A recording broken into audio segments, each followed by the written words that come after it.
Our last item is a report from the San Diego Police Department regarding 2014 vehicle stop data cards. I just want to make one comment real quick that while this is obviously an emotional topic that we're going to be discussing, we're asking for cooperation from the public and our speakers, and mindful to be respectful and be courteous, try to refrain from interrupting any of the presentations or other comments as they come forward as we move forward, and we can get along through this quickly and get through this item, and we can do it in a very courteous way that I know Council President Pro Tem Emerald would be proud of if we go forward with that. So without further ado, Chief. Thank you very much. And I do have some opening comments before we get into the stop data cards. And again, I want to thank very much who's here with me today and is here for the other presentation, Program Manager Chris Haley, who greatly assisted in compiling the statistical data. You know, I got to say is, are police officers here to support and protect everyone's right? That answer is clearly yes. And at the same time, are we also here to protect the public against lawlessness and crime? And that answer is also yes. And I want to assure everyone that we are here to protect and serve our entire public by providing the best police services possible in a fair and impartial manner. Our police department does not teach, nor do we condone racial profiling. We are a leader in body cameras, and next month I will be presenting a report on the early analysis of our body camera program. You just heard our crime briefing. Our police department enjoys a tremendous partnership with all of our communities, and many of the successes we have achieved, which includes being one of the safest cities in the United States, is because of our collaborative relationship we have with our community. But we must do more to continue to expand upon and enhance our open dialogue with our community to foster the highest level of trust between our police department and our community. We ask our community to partner with us. If you see, know, or hear something, to say something. This has helped to prevent and to reduce crime and to apprehend criminals. The same holds true if a member of our public is dissatisfied with our service. Please let us know. Let all of us work together to foster the highest level of police community trust. Let us be the leader in this national dialogue. It is exactly this type of open dialogue that will assist in our shared goal of all of us working together to set the national model of excellence of how our police department works together with our community, who we proudly serve. Police community relations, as you have heard me said before, is not just a one-time meeting or a one-time class or a one-time project. It must be at the forefront, 7/24. Because if police community relations is not a priority, the years it took to build the trust of our community can start to erode away in just mere seconds. Community trust is a precious but perishable commodity. We must continue to nurture and enhance our community trust at every opportunity. By collecting this data and having an open dialogue as to what the data means is helpful for that dialogue. As part of today's presentation, we are going to take a look at the historical data and results regarding our collection of vehicle stop data at the San Diego Police Department, and also present our current statistics regarding our vehicle stop data. Now, this first slide shows the history of our vehicle stop data card collection. In 2000, our department began to voluntarily collect vehicle stop data. 3 studies were conducted by outside academic researchers during the first 2 years. Over time, data collection diminished, but our efforts again to collect vehicle stop data has been... interrupt you for just a moment, Grace? I apologize. Data collection diminished, but our efforts again to collect vehicle data have been successful. The outside academic researchers prepared reports for 3 different time periods. The first report was after 6 months, from January through June of 2000. The second report was for an entire year, from January through December of 2000. And the third report was also a full year, from January through December of 2001. Now, this slide shows the table and summarizes the vehicle stop data comparisons by percentages of the 3 studies that were previously conducted by outside academic researchers. The population data in the 2 reports in this table from 2000 represents 1998 estimates from Sandag, a persons 15 years and older. The population data for the 2001 report represents 2000 census data from San Diego of persons 16 years and older. During 2014, vehicle stop data was collected on 144,164 vehicle stops. In addition to basic summary data, in-depth comparisons were compiled based on community input. The community input included information regarding the reason for the stops that resulted in arrests, and the geographic breakdowns of our different patrol commands. Now this slide shows the table and summarizes the vehicle stop data during 2014 citywide. This table shows both the raw data and the number of cards and the percentages. The population data that was used for comparison represents the 2013 estimates from Sandag for persons 15 years and older. As with the previous vehicle stop data reports, the race categories are broken down into white, Hispanic, black, and Asian or other. This slide shows of the 144,164 vehicle stops that were made, more stops were made of individuals who are white, followed by Hispanic, followed by Asian or other, followed by black. This slide also shows, when you look at the vehicle stops by percentages compared to the Sandag 2013 population estimates, persons who are either Hispanic or black were stopped in greater proportion to the population estimates. This next slide shows the division breakdown of the data for the vehicle stops, searches, and arrests. This slide shows the table and summarizes the vehicle stop data card comparisons by percentages of the stops, searches, and arrests broken down by command. And again, the population data that was used for comparison represents the 2013 estimates from Sandag for persons 15 years or older. Now this next slide shows the table and the reason for the vehicle stop by command. The reason indicated for the majority of the stops was for a moving violation, followed next by an equipment violation. This slide shows the table and summarizes the vehicle stop data card comparisons by percentages for the reasons for the stop and by command. 98.5% of the vehicle stops were traffic related.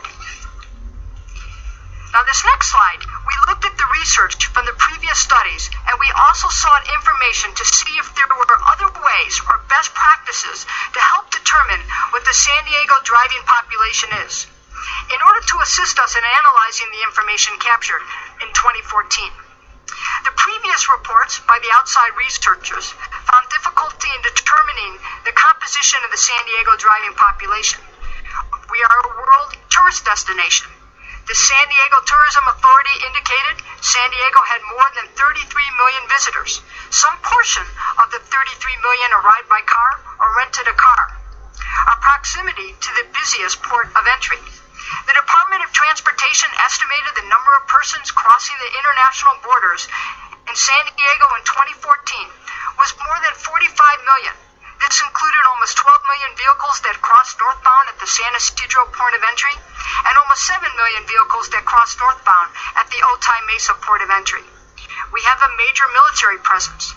We also have commuters from other cities in the region who come to San Diego for work, conventions, entertainment, or other reasons. None of these numbers are included in the 2013 San Diego population estimates. We also considered non-population comparisons such as driver license information. However, the California driver's license record does not contain ethnicity information. Now, despite these identified challenges, the 2013 estimated population data for the city of San Diego and residents over the age of 15 was used, since resident population data, including ethnicity, race, and age, is readily available.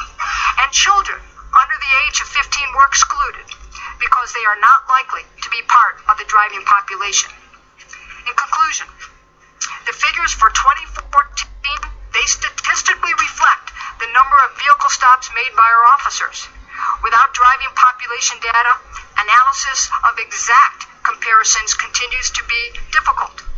The San Diego Police Department is absolutely committed to the fair treatment of all members of our community. Building and sustaining trust is essential to furthering our department's mission and our department's vision. And our department's vision emphasizes the importance of working together in community partnerships to be a model of excellence in policing and fostering the highest level of public trust and safety. And that concludes my report. Thank you, Chief. Before we get to committee comments, we have public comments. First up, we have Mr. Jones. Mark Jones has a total of 15 minutes with time ceded by other speakers.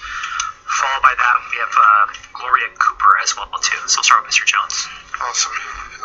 I'll try not to use all 15 minutes if you guys promise to be good. Okay, so our last public safety and livable neighborhoods committee meeting kind of left just a little bit of a sour taste in my mouth because we ended talking about all of the things that we're doing as far as the community and the cops, and we know that, and I will continue to commend you on that process. But it was besides the point of the matter, the list of demands, and some of the actual problems that's going on. We have a racial profiling issue. It's here, and the data shows that. I feel like I needed a magnifying glass for that screen, but the data shows that the problem exists, and although we as a community and as the police department are reaching out to try and make the relations better, it's kind of like telling Johnny you love him while you punch him in the face. We still have the problem when it comes to African American communities and minorities of racial profiling, and the data shows that. When we met Chief Zimmerman the first time we met, we were talking about I think it was the PERT that it still hasn't come out yet. I don't know when that's coming out. I'd like to see what an independent review says about the data, but you said you're committed to making sure that racial profiling is not in existence in this police force. You said that you have a very strict policy on that, and I believe that, and yet it's here. You also said that once that data from PERT was released, that whatever recommendations they made, that you would be willing to follow those recommendations. Well, if the data is showing you that there is a racial profiling issue, my question to you would be, what are you going to do about that? Because the problem does exist. For there to be more of a larger group of another culture here, but more stops and searches for the small percentage that we have, that shows that there's an issue. So I would implore everybody not to ignore that. And I wanted to bring up racial profiling of another kind when we start to talk about these gang injunctions and how our black men are being profiled and documented as gang members when a lot of them just live in the neighborhoods these gangs exist in. Aaron is going to get up and speak a little bit later, but he's going to share his experience with these stops so everybody can see it on a very real level. These things and these problems do exist, and it's incumbent on me. Southeastern District has the lowest crime rates, and still this racial profiling where the highest number of blacks are in that district, there's still a very serious issue with this. So while we're fighting this step back and these Prop 21 and 182.5 on the legislative area, we have to talk about, there's no policy that this council can put down that's going to move the culture of the San Diego Police Department. Once you recognize that there's a problem, there has to be a willingness to deal with it from within.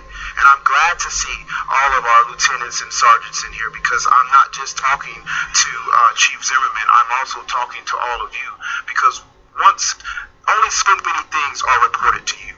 There are problems happening on those streets in these districts and you never get wind of.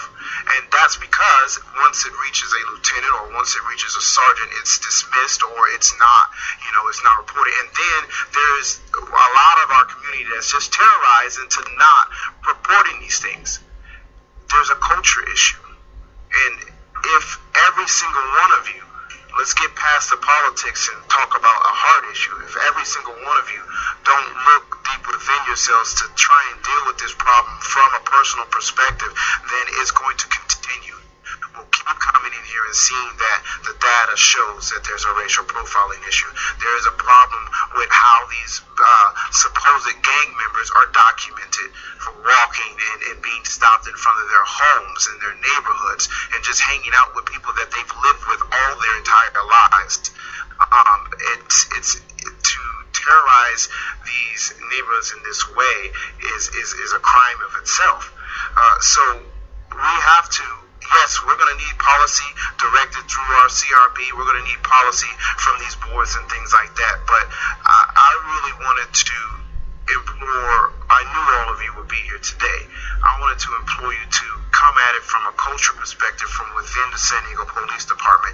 If you can have all the policies in the world, but if they're not enforced, then we still have a problem. So we have to look at it from a much deeper issue. That's all. Oh, Toy Robinson, perfect example of the problem. Young man in a dark area of Lemon Grove.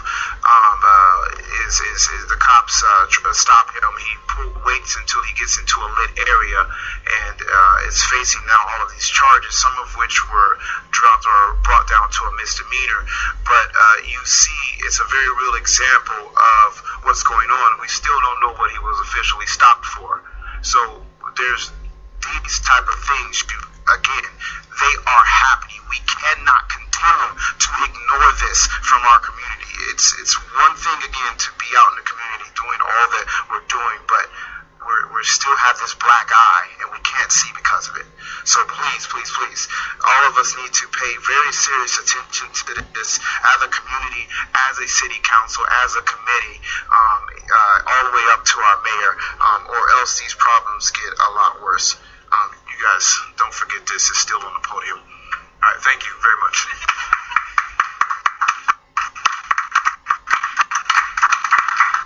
Thank you. I think, I apologize, I may have misspoke. Gloria Cooper, I think you ceded your time to Mr. Jones. Is that correct? Yeah. Okay, perfect. Thank you. Next we have Yolanda Reyes, followed by Aaron Harvey. Hi. Hello. Hello. My name is Yolanda Reyes, and I'm a leader with the SDOP since more than 8 years now. And SDOP is a multicultural organization, and it's been in the community for more than 35 years. And I'm here to thank you for what are you doing, because the statistics, it's very important to know what's going on outside.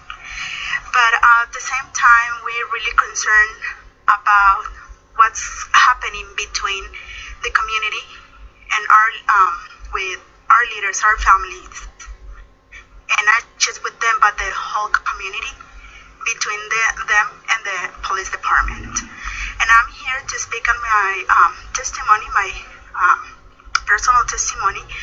My husband was stopped by a police officer, and the officer asked for the proper, documentation, and my husband gave it to him, and he asked the officer why he was stopped, and the officer say, because you don't have a license plate. And my husband responded to that, how could I miss that? So he stepped out of the car, he went back to the car, and the license plate was there. The officer went around the car looking for something else to tell, another reason, because he looked around the car and he said, oh, it's because you have a broken windshield.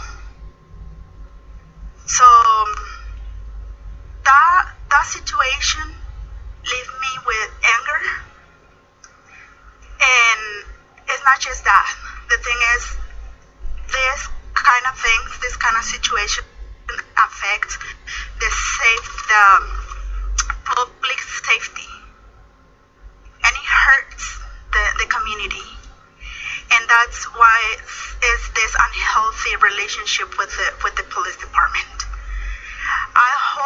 My hope is that you do something with those statistics that you have now, and we are open to work with you. We know what's going on out there, and we really appreciate what you do. You're doing a good job, in certain areas, but this thing is, I think it's missing. This part, it's missing. So come with us.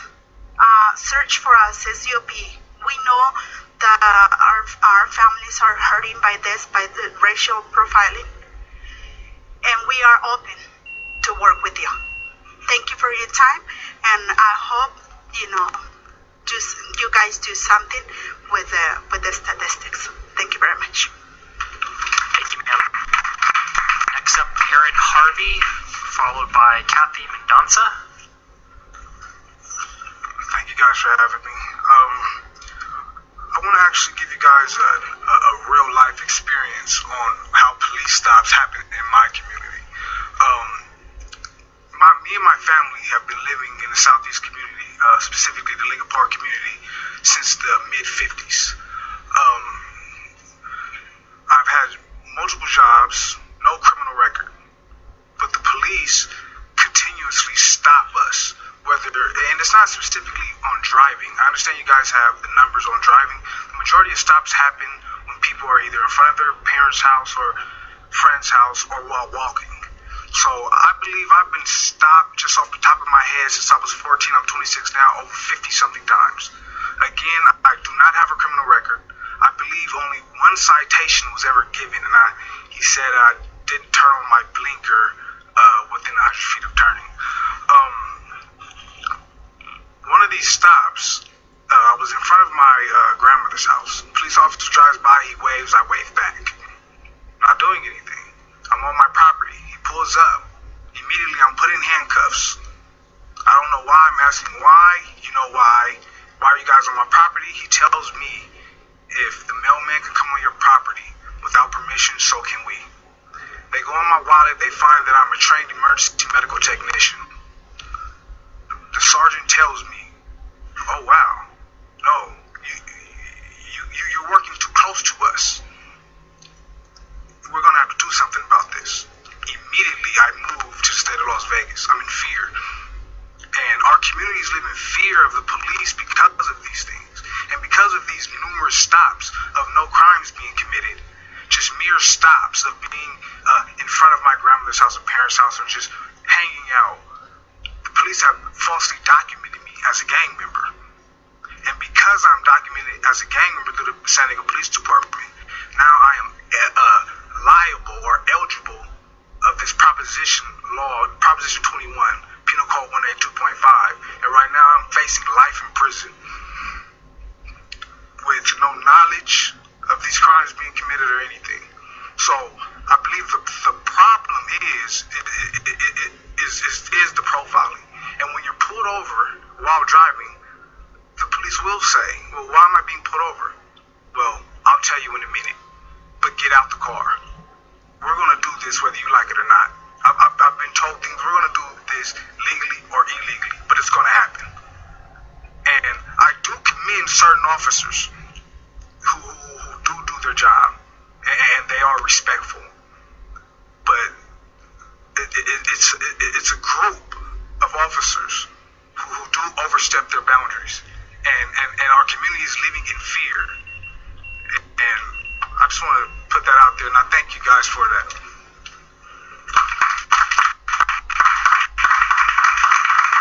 Thank you, sir. Kathy Mendonça, followed by Linda Pennington. Okay. Thank you. Pronounced Mendonça? No No problem. Actually, this is kind of a segue into what Mr. Aaron was saying as far as walking while brown and walking while black. And one of the, obviously I stated this back in May 2014, and I stated now the pedestrian stop data, we are still looking for that. And it's undeniable that racial profiling does occur with that. One method of pedestrian stops in which black and brown youth are targeted are curfew sweeps. They violate the rights of parents, guardians to direct the upbringing of their children and violate the youth's First, Fourth, Ninth, and 14th Amendment constitutional rights by limiting their free speech and association to move about freely. Giving law enforcement excessive power to detain children without probable cause, and use unreasonable search and seizure, also by establishing a suspect classification based solely on the age of group of individuals. Regrettably, to date, thousands of innocent youth have been arrested and detained during curfew sweeps, forced to pay large fees or attend diversion programs for a fee, or be labeled as affiliation with gangs, while committing no crime at the time of the arrests, consequently still pushing them into the prison system, as Mr. Harvey stated his case. In San Diego, Latino and black youth make up 74% of the juvenile population in juvenile facilities. Furthermore, there is no evidence that curfew sweeps lower crime levels, reduce youth crime, or lower rates of juvenile violent death than jurisdictions without curfews. In a report published in June of 2012 by Voice of San Diego, police have funneled more resources towards enforcing the city's 10 p.m. curfew on kids.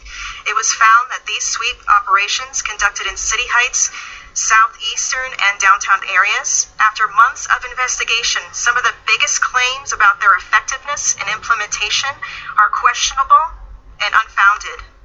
Examining the data, most juvenile crime in San Diego actually happens outside of the 10 p.m. curfew. Contrary to proponents' claims, the number of juvenile arrests have typically peaked around 10 a.m. and the number of juvenile victims of violent crime around 3 p.m.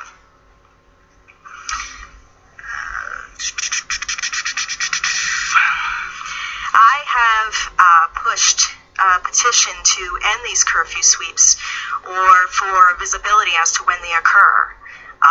There are about 158 signatures so far addressed to city council members that you see, demanding an end to these curfew sweeps, which violate children and youth's amendment rights, as I stated.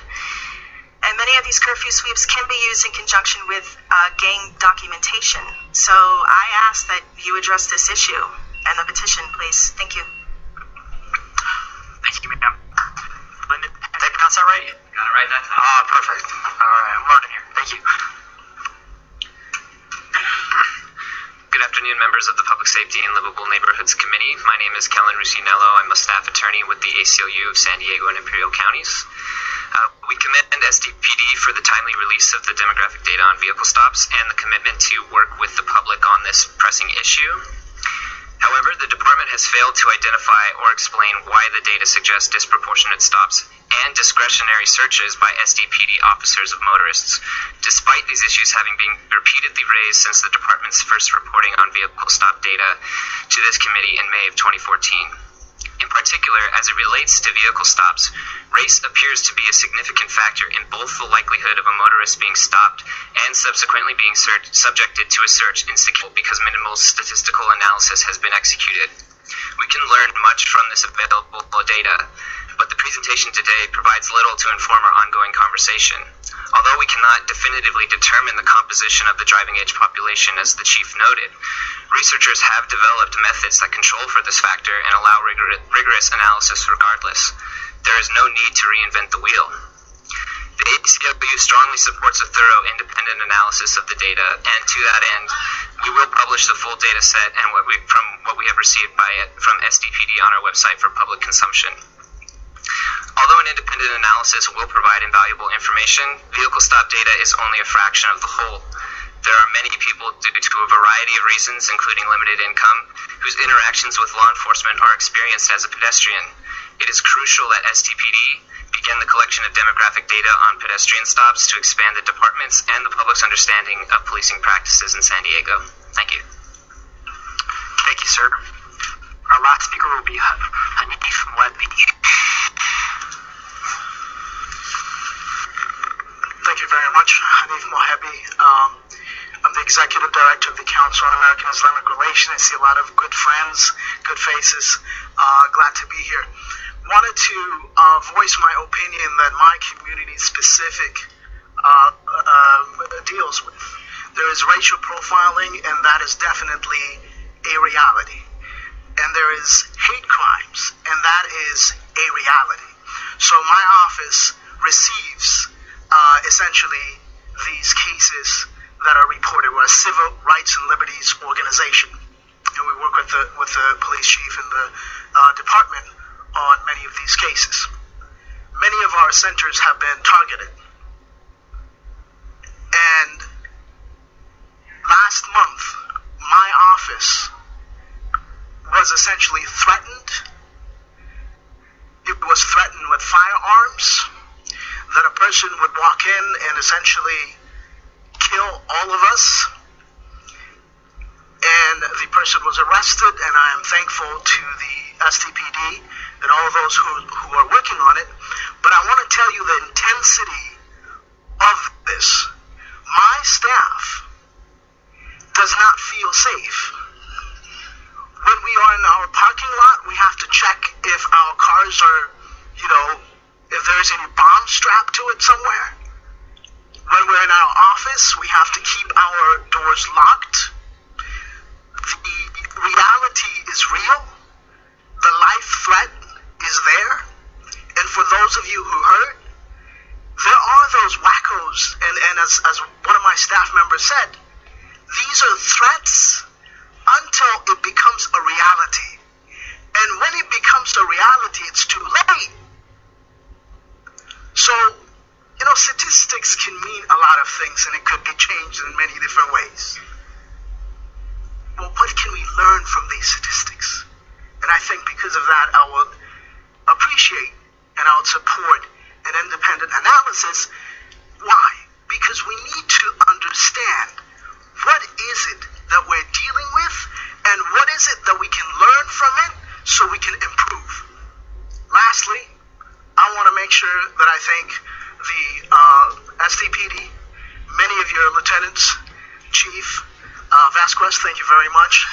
Walt has been a great friend, Rudy, and the rest of you. At the end of the day, really, even a loss of one life unnecessarily is too many. The rest are all statistics.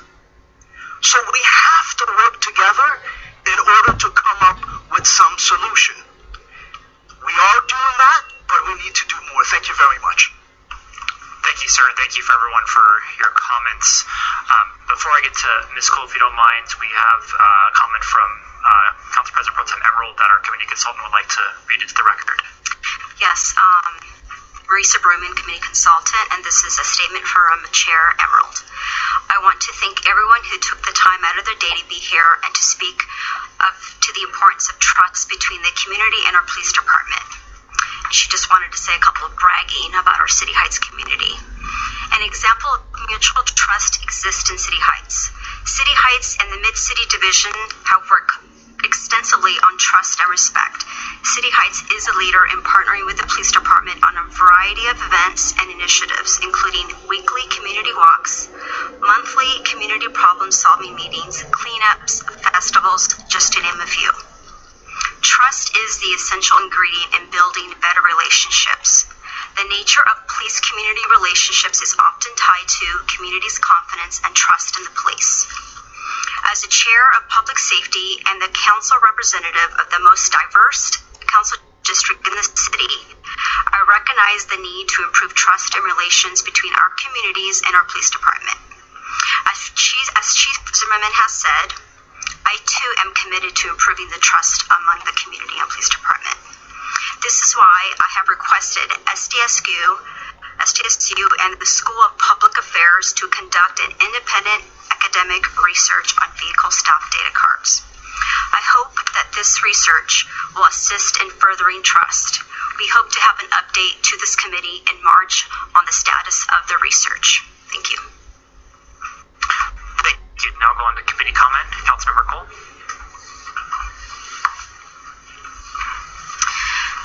Thank you, Vice Chair. This weighs heavy on my heart. Being a seasoned African American female, it weighs heavy on my heart. Thank you, Chief, for the report. Mr. Jones, thank you for being here. Mr. Harvey, could my office get your contact information? If I can't see you after this meeting, can we get your contact information? I would also like to thank the community for your support in keeping this issue at the forefront. Racial profiling, it exists. Data is saying that it exists. The stats show that when blacks are stopped, there is 1 in 4 chance that they will be searched when stopped. Chief, race appears to be a significant factor when it comes to being stopped and searched. Can you explain why that is? We've looked at our statistics, and that's why I support the researcher. I know the last time that we gave this report, I was very, quite frankly, pleading to say to have a researcher come in and take a look at our data. We have taken a look at our searches, and what we found for those that were stopped that were black, that the majority of them were fourth waivers, which meant that the individual was on probation, and as part of their release is that they were a fourth waiver, had given up their right for a fourth waiver search. We took a look at that, and the second highest next category was consent.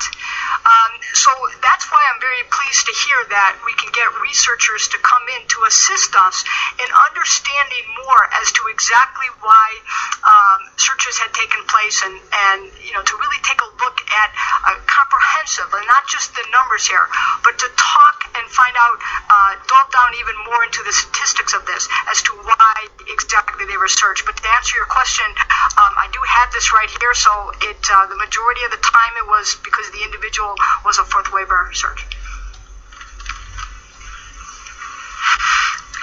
Okay, I'm gonna hopefully do more investigation on this fourth waiver.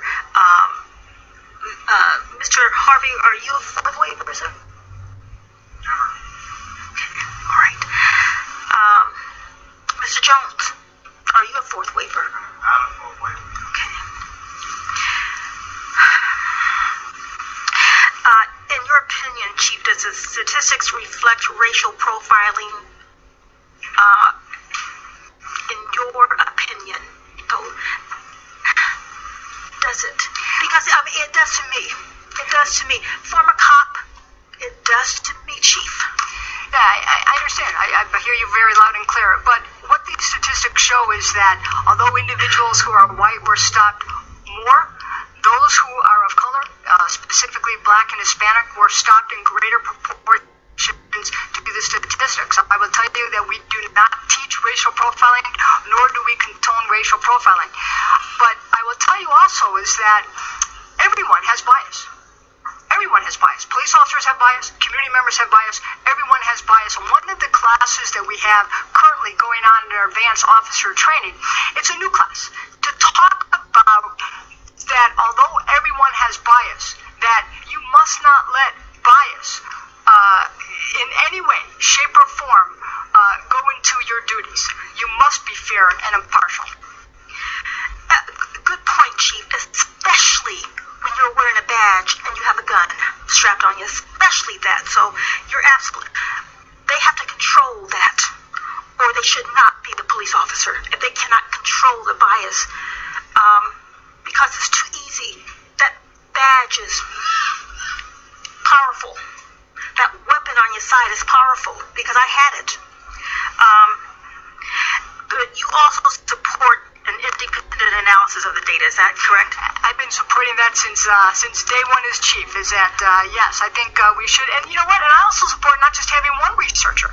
I think we should have multiple, and not just one, but maybe multiple academics to come in, and not just talk with our police department to understand that, but also talk to the community and to make it a very comprehensive study. I went back and looked at all of the reports from researchers that had done before, and that's how I was able to, as we prepared these documents, that was a long time ago. There might be new best practices that are out there. I've had the opportunity to read other reports from other police departments, and I will tell you, this is a national discussion that is going on, that everyone is having this discussion, and as you heard me say in my opening remarks, let us be the leader to have this national discussion. So I welcome not just one researcher, I would welcome multiple researchers to come in.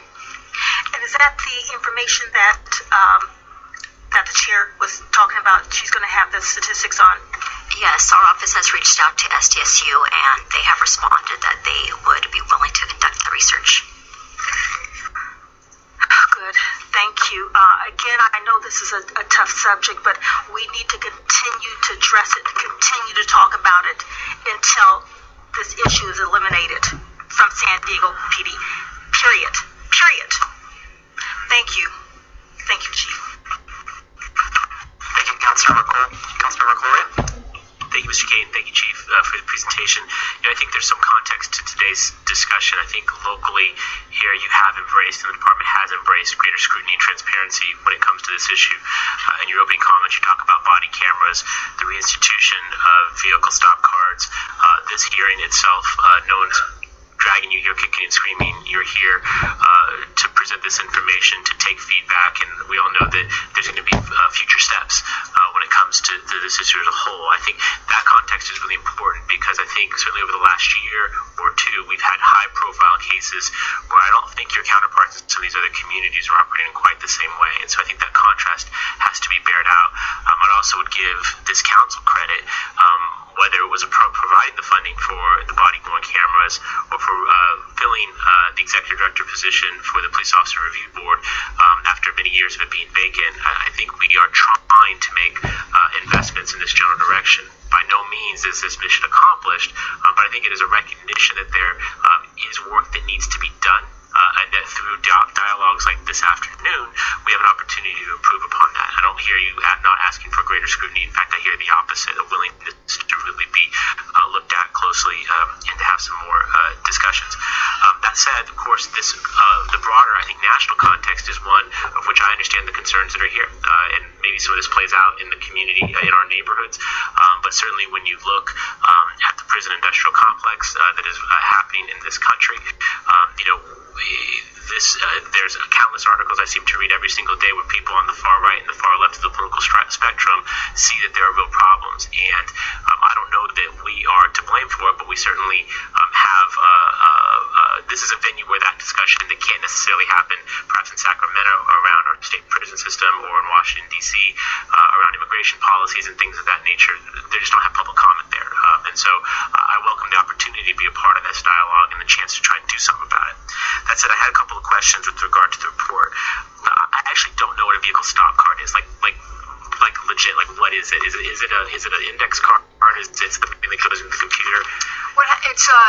This is basically the form right here, where, and everybody knows the challenges that we have with our CAD system. So and staffing. So what happens is two different ways. The officer fills it out, either a hard copy, and then it has to go into data entry, which takes a lot of time to do that, or the officer is able to do that now by the computer system that we have.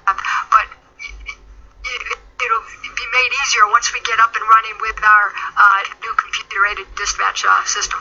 So the data that we're looking at is based off of handwritten cards, or notes that green paper. This is the information that's on here, so it's either off of this card right here, which would be a hard yes, it would be handwritten, and then it goes to our data entry, and our data entry enters the information, or it's done in the preferable way, it would be done by our computers, would be a lot quicker. quicker to get that done that way. And we are working toward that, with our computers, but as you know, with our computer-aided dispatches. So how can you enforce upon making sure that every officer is doing this for every stop? I mean, particularly because of the handwritten nature of it.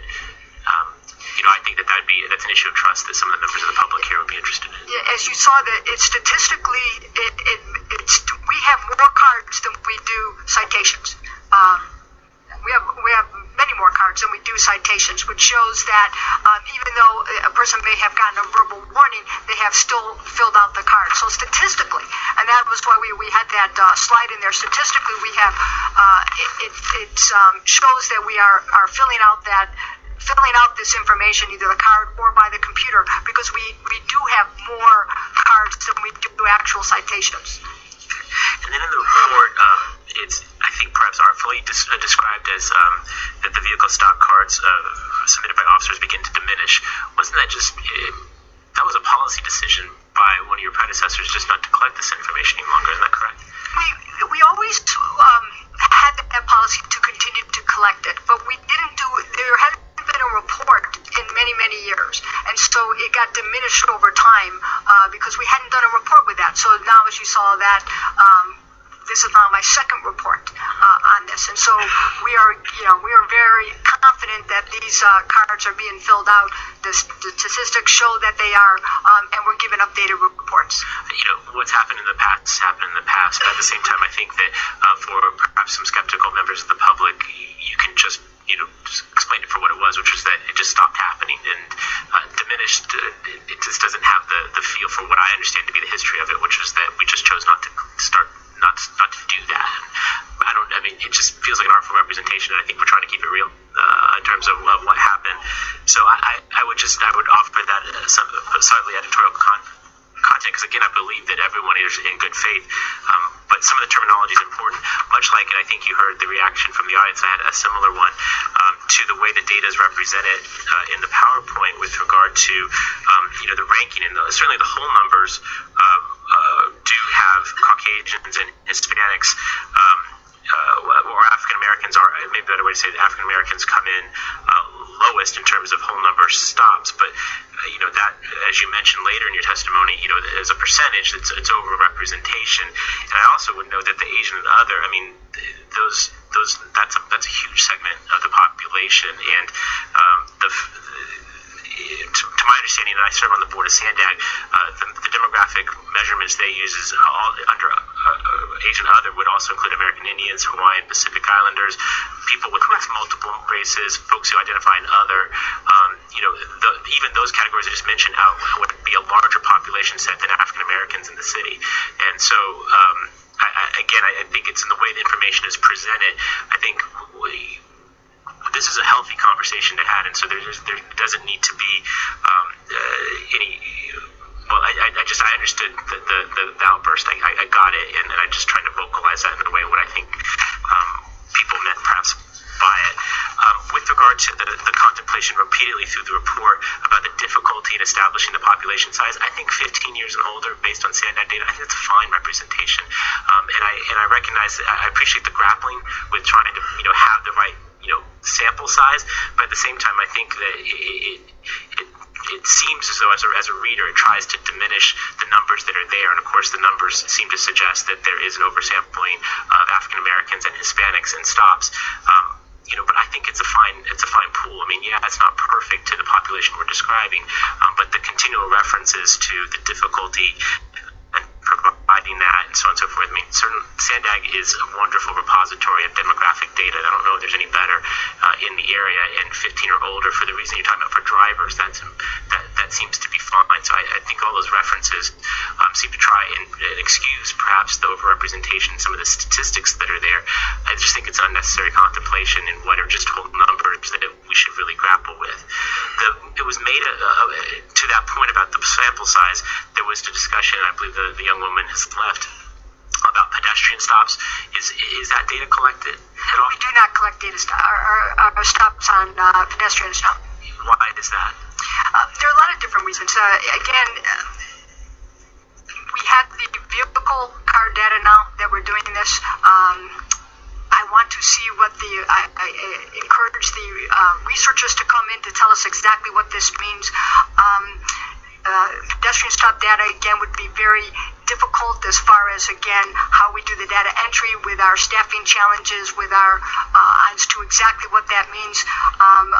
Very comfortable with the vehicle stop data as far as our statistical, as far as pedestrian, or as far as the when you stop somebody for a vehicle stop, we can take a look at the citations to see, again, where we have many more stop data cards than we do actual citations. So we know that we're collecting all of this. And then, of course, very much in the time-consuming, as we talked about everything that goes into this, it's very comprehensive, a lot of staffing, a lot of time that goes into the balance of response times and community concerns and everything that goes into that. So no, we don't collect vehicle or pedestrian stop data. Well, to my admittedly rudimentary understanding of the situation, I mean, if it is literally a sheet of paper at this point in time, I'm not certain what would preclude you from collecting that information, other than it'd be difficult to match it up against your citations to know whether or not the officers are actually collecting the data. But I think I heard clearly that there's a belief that this is a problem, that you don't, that it isn't just when you're driving that you get stopped by officers, rightly or wrongly, and that's data that people are asking for. Huge work pill, no question. I think what you're already doing is a major work pill, but I think what you said early in your presentation was that this is about maintaining trust and credibility with the public and the community that we protect. That may be worth the time and effort. I think similarly not contemplated, or at least not collected, but it is referenced in the report, is transit ridership. I'm certainly familiar with the transit enforcement that happens through MTS, and we certainly had some coverage of sheriff's enforcement on transit riders, but that's another area where I think that there would be a strong belief, and again, I'm judging by the nodding heads, that this is an area where it would be interesting to collect data along the lines of what we have for vehicle stops, for pedestrian and transit riders. Not about transit enforcement, you're not there to collect fares, but it is about who is contacted at trolley stations and at bus stops. Lastly, I appreciate the recognition about bias. I personally believe that we have incredible police officers. I think the vast 99+% are honest, hardworking people who are here to serve a community. Like with any organization or any profession, there's a couple of bad apples. We've had recent experiences with that in the police department. We've had recent experiences with that in politicians, right? And so I don't hold police officers to perhaps a different standard. Ms. Cole gets to the point about badges and guns, and that does require a different standard. But I think that a recognition that every profession has its set of bad apples. I think what we're looking for is the opportunity to try and identify patterns and practices, to have avenues for recourse. And so I would be interested, I know we had an introduction today by the executive director, but with a fresh set of eyes, I'd be interested to know what her recommendations might be for providing, and I think Mark was getting this to a little bit, of what could provide that credibility, because we spend a whole lot of money policing this community, and as you mentioned, you can lose that credibility overnight with just one incident. I think some of these things help to burnish and build credibility. I think one of the things the council has tried to do, whether it's at the bargaining table or with procurement of equipment and other things, is to try and give you the resources to continue to build that. We built up a huge reservoir, I think, of public credibility through community-oriented policing and some of the things that were pioneered a number of years ago. We had to take a step back from that, I think, during some of our budget challenges. I think we're interested in giving you the resources to make sure that you can do that again. I know that that's really your background from this department, so that would be of interest. And lastly, on the bias piece, I think Ms. Cole gets this, Mr. K gets this. People, I think I'm a retail worker when I'm in stores. Folks of I remember knocking doors when I was running for office and person mistaking me for the pool boy. I understand where folks are coming from. I don't hold you or the San Diego Police Department responsible for the macro issues that involve bias, but it heartens me to know that you acknowledge that that's an issue and that we can do our very best to try and address it. And I think that you have a committee here that's willing to help you do that. And I think the discussion today is very healthy. I'm interested in pursuing this a bit further, and appreciate the time, Mr. Vice Chair. Thank you, Councilor Gloria. I just have a quick question, and then I'll have some brief comments. On the data information by division, there's a row called unknown. Can you speak to that? Yeah, that's as you saw, those numbers were very small numbers, but yet there was numbers in there that we just didn't know what division it was, and we couldn't read maybe the beat number or the division that it was, and so we weren't going. That's why we had that other category for it. We're going to be exact with our numbers. Well, I appreciate that, and going to kind of the bias piece and what Councilmember Lori mentioned. I believe everyone is inherently good. I really, really believe in that. Maybe it's because I try to be an optimist as much as possible, especially within this job. But one thing that hold true to me is the trust but verify. And I don't think between myself, Councilmember Lori, or Councilmember Cole, or anybody else on the council for that matter, that we are wonks. We want to see the data, and so more data, the better. And so. While I hear some of the reservations regarding the pedestrian stops and collecting the data, that's something that I would love to talk with you one-on-one, or about something we can implement, because I don't think you can go wrong with data, especially from the mantra that you're presenting about wanting to be open, wanting to be transparent, which I think is fantastic. I think we all, between ourselves and the council, members of the public, really appreciate that, because that sets us at a different standard, and as what you mentioned, for us to be a national leader on that. So I welcome that conversation about doing that, understanding that it's difficult from an efficiency standpoint. I think there's a commitment on behalf of everyone here on the council to allocate additional resources to what we can be doing to be a national model and be a leader. I know that's my top priority. That's what I've told you. I've told members of my community, members of the public, when I was running for office, knocking on doors, that public safety was going to be number one. And so at least that's my commitment, is to make sure that the resources are there to continue to collect that data and analyze it on a basis where we can be open and honest with the public.